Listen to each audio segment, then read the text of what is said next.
গানের মঞ্চে মহান আল্লাহ তাআলাকে নিয়ে কটূক্তি ও অশালীন বক্তব্য দেওয়ার অভিযোগে সম্প্রতি গ্রেপ্তার হয়েছেন বাউল শিল্পী আবুল সরকার। বর্তমানে কারাগারে রয়েছেন তিনি। কিন্তু শুধু গ্রেপ্তার নয়, তার সর্বোচ্চ শাস্তির দাবিতে প্রতিবাদ সমাবেশ ও বিক্ষোভ মিছিল করছেন ধর্মপ্রাণ মুসলমানরা।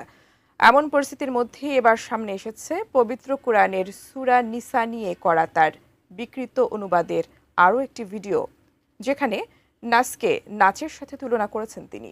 জানিয়ে ফের প্রতিবাদের ফেটে পড়েছেন নেটিজেনরা। আরো জানাচ্ছেন এসআই রাজ। 1 তারিখে গান করার জন্য আল্লাহ হয়েছিল, বন্ধ হয়েছিল। সেদিনে আল্লাহর সাথে দেখাও এটা হয়ে বিদায় করে দিছে, বান্দারও বিদায় করে দিছে। মহান আল্লাহ পবিত্র কোরআন ও ধর্মীয় অনুভূতিতে আঘাত হেনে সম্প্রতি মানিকগঞ্জের ঘিওরে এক মেলা মঞ্চে গান পরিবেশন করেন বাউল শিল্পী আবুল সরকার। পরে এক ইমামের করা ধর্ম অবমাননার মামলায় গত ২০ নভেম্বর গ্রেপ্তার হয়ে বর্তমানে কারাগারে আছেন তিনি।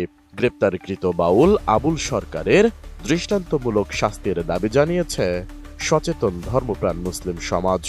একই সঙ্গে এই ধৃষ্টতার পক্ষে যারা সাফাই গাইছেন তাদেরও কঠোর সমালোচনা করছেন তারা। আমি বুঝি নির্মাণের শিল্প, সালাম স্টিল বোঝে ডিউরেবিলিটি। সালাম স্টিল, মোস্ট ডিউরেবল স্টিল। এরই মাঝে সামাজিক যোগাযোগ মাধ্যম ফেসবুকে শিল্পী আবুল সরকারের আরও একটি ভিডিও ভাইরাল হয়েছে, যেখানে আলোচিত এই বাউলকে পবিত্র কোরআনের শেষ সূরা নাসকে নাচের সঙ্গে তুলনা করতে দেখা গেছে। বাদ্যযন্ত্রের তালে তালে তাকে বলতে শোনা গেছে, সূরা নাসে এত নাচ কেন, নাউজুবিল্লাহ। পরক্ষণেই তিনি আবারও বলেন, আরে নাচতে কইছে এজন্য এত নাচ। সূরা নাসের মধ্যে এত নাচ কেন? আরে কইছে এজন্যই তো এত নাচ। মালিক কিন্তু ভাইরাল এই ভিডিওটি ঠিক কবে ধারণকৃত এ সম্পর্কে নিশ্চিত কোনো তথ্য পাওয়া যায়নি।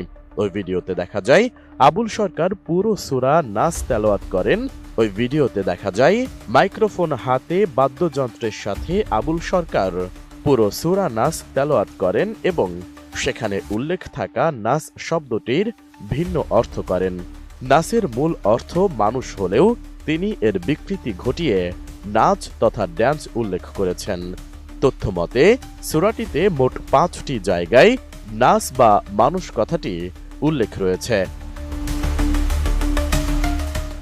এদিকে বিকৃত এই বক্তব্যের ভিডিওটি দ্রুত ছড়িয়ে পড়ায় অনেকেই ক্ষুব্ধ প্রতিক্রিয়া জানিয়েছেন। এ ধরনের কর্মকাণ্ডের বিরুদ্ধে কঠোর ব্যবস্থা নেওয়ার আহ্বানও জানিয়েছেন কেউ কেউ। বিষয়টিকে ধর্মীয় অনুভূতি, মূল্যবোধ এবং সামাজিক সংবেদনশীলতা আঘাত উল্লেখ করে নেটিজেনরা বলছেন, পবিত্র ধর্মীয় বাণীকে বিকৃত করে গান বা নাচের উপকরণ বানানো কোনোভাবেই কাম্য নয়। তার বিরুদ্ধে কঠোর শাস্তির দাবি জানিয়েছেন নেটিজেনরা। আল্লাহর কথার কোনো মাথা আমি কিছুই পাই না। আল্লাহ যে কইল প্রথম সৃষ্টি আমার ইশক, প্রথম সৃষ্টি আবার কয় আমার আরশ, প্রথম সৃষ্টি আবার কয় নূর, প্রথম সৃষ্টি আবার কয় রূহ। আল্লাহ এক মুখে যে এত কথা কয়, আল্লাহর মুখ কয়টা? এসআই রাজ, এটিএন নিউজ, ঢাকা।